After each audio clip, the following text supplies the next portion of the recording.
Welcome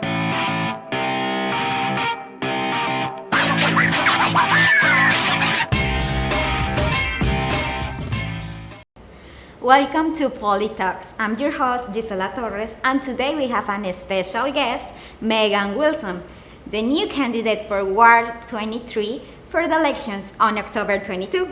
Megann, thank you for being with us. Thanks very much for inviting me. Yeah, so let's start with acknowledging, who is Megann Willson? Oh, sure. So I'll tell you a little bit about myself. I am a business owner, so I've had a consulting business for almost 2 decades now, which I run from my office here in Regent Park.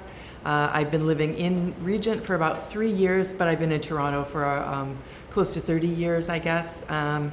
And I'm involved in the neighborhood. I'm on the leadership team of the Regent Park Neighborhood Association, and I'm also a director with the Canadian Council for Small Business and Entrepreneurship.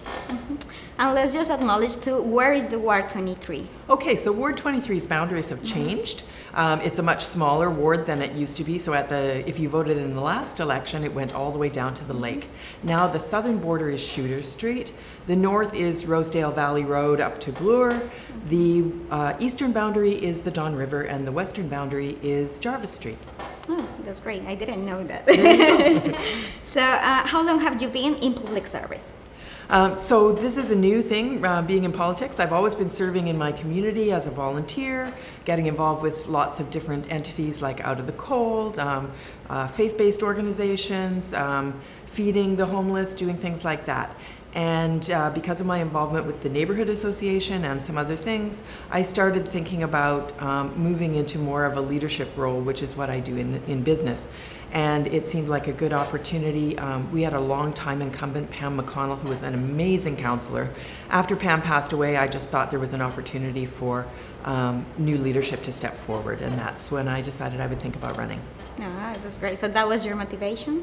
My motivation was really that we weren't seeing real leadership, and we were also seeing a lot of the same old politics, the same old things happening. And I think that as a business person, you can bring fresh thinking and a different way of operating than we're more familiar with.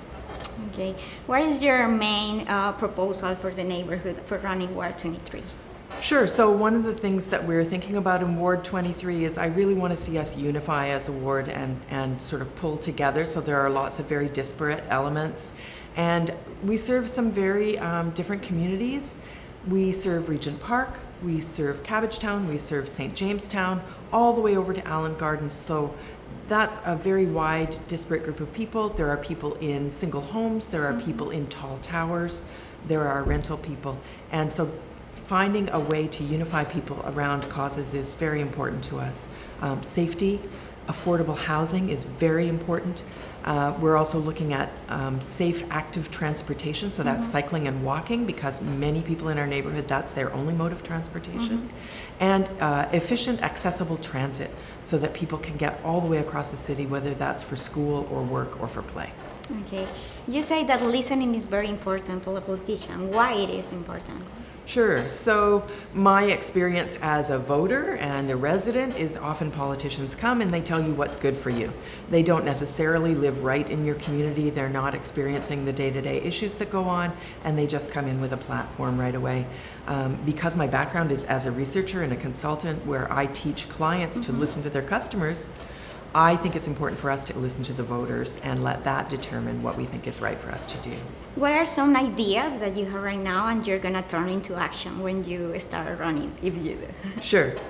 So I'm running already, just absolutely. And some of the things that I want to work on, I've been working with the Neighborhood Association on ensuring that developers who are working in our neighborhoods are being accountable and collaborative with the citizens who live in the neighborhood or the residents who live in the neighborhood, because we want to be sure that it's not a sort of pushing motion where people are just steamrolled. That's not the way that we should be operating.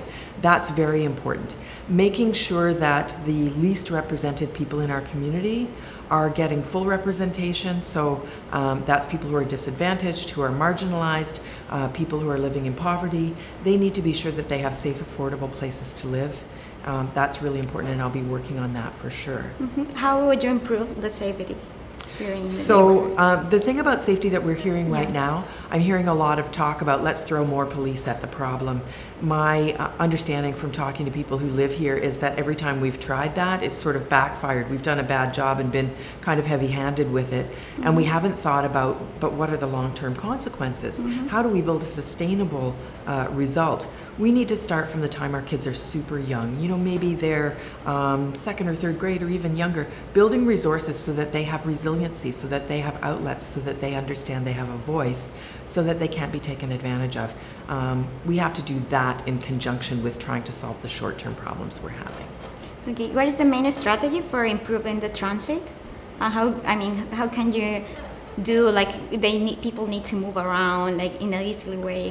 What do you think about it? Absolutely. I think that one of the things that we've done in the city is, we've worked very hard to improve the transit system, but often governments, because there are so many levels of government that have to get involved, it gets very messy.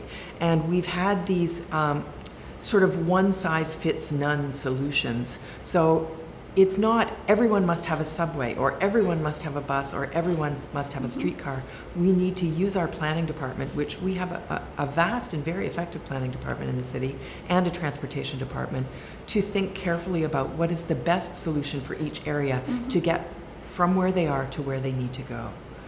So that means that if we're in Scarborough, we may need a different solution than we need here in Regent Park, just as an example. Yeah, that's right. And why should people care about Megann Willson? Well, I'm very involved in the community. I live here, I'm active here, and I have been working here all along. So since I very first moved into Regent Park, I got involved with what wasn't even a neighborhood association. It was the formation of a neighborhood association, and I was part of that. And I've been working, had my sleeves rolled up. I'm still working now. And when I'm elected, I'll continue working. That's my thing. Some people get into politics because they envision the glory of it, or that it's the power or the position. For me, it's the opportunity to do the work and do good for people. Okay, would you like to invite the people for voting on October 22? Sure. So I would love to hear from you on October 22nd. I hope that you will vote for me. I will work very hard for Regent Park, for Cabbagetown, St. Jamestown, and the rest of our ward to make sure that we've got efficient, effective transit, that we've got safe, affordable housing, and that we're making sure that we consider what residents really need and want in a collaborative and innovative way. I was Megann Willson, who have been working in Regent Park and beyond. And just don't forget to vote on October 22nd. Gisela Torres. And this is Politalks. So don't forget, see the next episode.